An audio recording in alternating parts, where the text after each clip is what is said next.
Assalamualaikum. Semalam aku layan filem ni, Lee Cronin's The Mummy dekat TGV Sunway Pyramid IMAX. Dan filem ni ramai yang tunggu-tunggu sebab dia daripada pengarah yang sama yang pernah mengarahkan filem Evil Dead Rise. Dan filem ni juga ditulis oleh Lee Cronin sendiri dan ada producer antaranya James Wan untuk filem ni. Okay, so kita share dulu synopsis untuk cerita ni. So filem ni dia mengisahkan tentang seorang wartawan di mana dia bekerja dekat Cairo, dekat Egypt. Wartawan ni dia dah berkeluarga, ada anak, ada isteri, dan satu hari anak perempuan yang sangat rapat dengan dia hilang macam tu je Mat, dekat Egypt ni lah.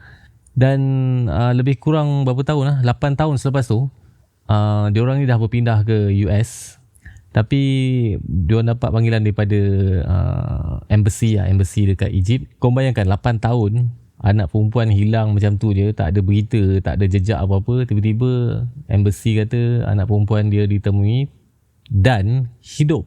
So diorang ni pergilah ke Egypt, dan anak dia ni dalam keadaan yang sangat trauma dan dah, orang kata rupa dia dah lain lah, dah lain benar kan.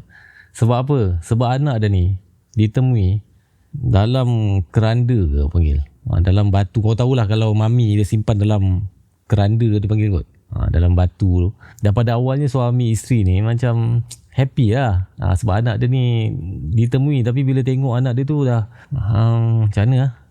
So dia bawa balik, kata doktor macam tak ada apa-apa. Tapi lepas tu anak dia ni sebenarnya bawa mimpi buruk lah dekat family ni.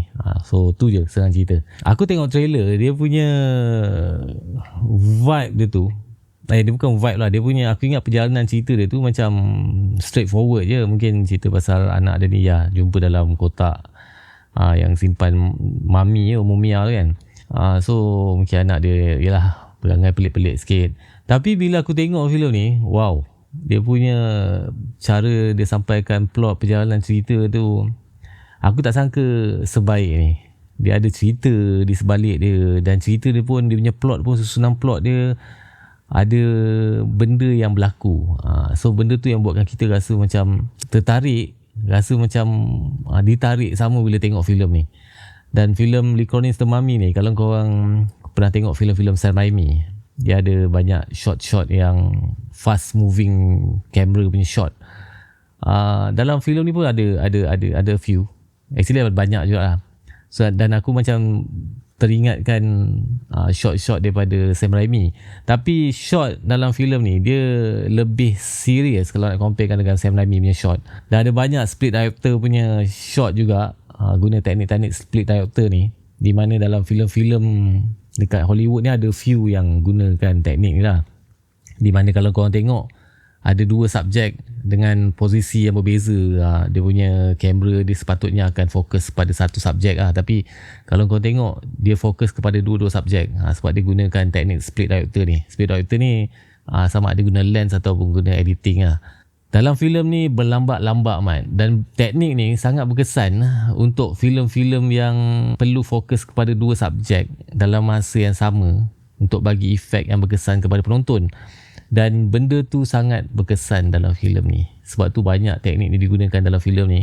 Camera work dia, lepas tu scene-scene dalam filem ni yang wow, aku nak cakap macam mana, dia ada part yang ngeri, dia ada part yang menjijikkan, dia ada part yang menyeramkan juga.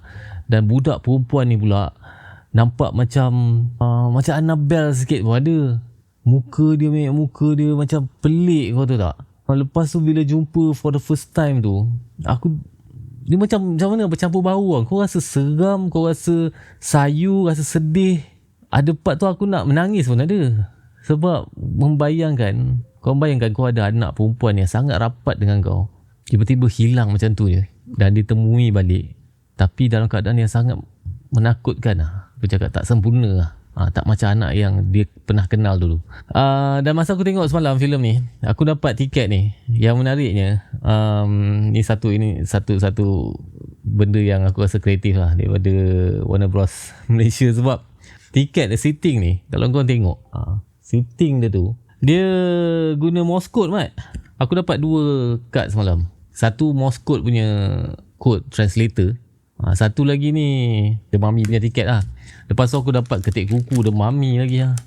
Ketik Kuku The Mummy. Aku dapat satu lagi ni. Ngap-ngap. Ngap-ngap. Nampak? Ini semua ada maksud.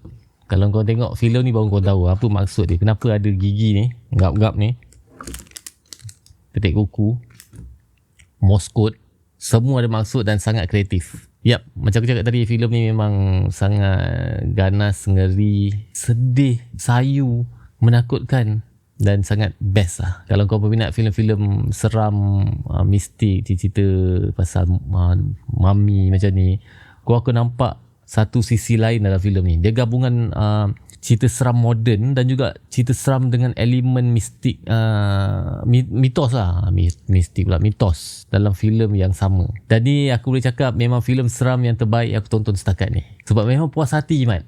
Memang puas hati. Terlalu banyak scene ganas, scene ngeri. Ada satu part Ketik Kuku. Sebenarnya ada banyak lah. Banyak. Aku macam ni je, pegang pipi. Macam ni. Aku macam So kalau korang nak tahu rating aku untuk filem ni, korang boleh tengok kat website Kotak Nyaman. Kat sana korang boleh bagi review dan juga rating untuk setiap filem ataupun series yang korang dah tonton. Dan filem ni akan mula ditayangkan 16 April 2026.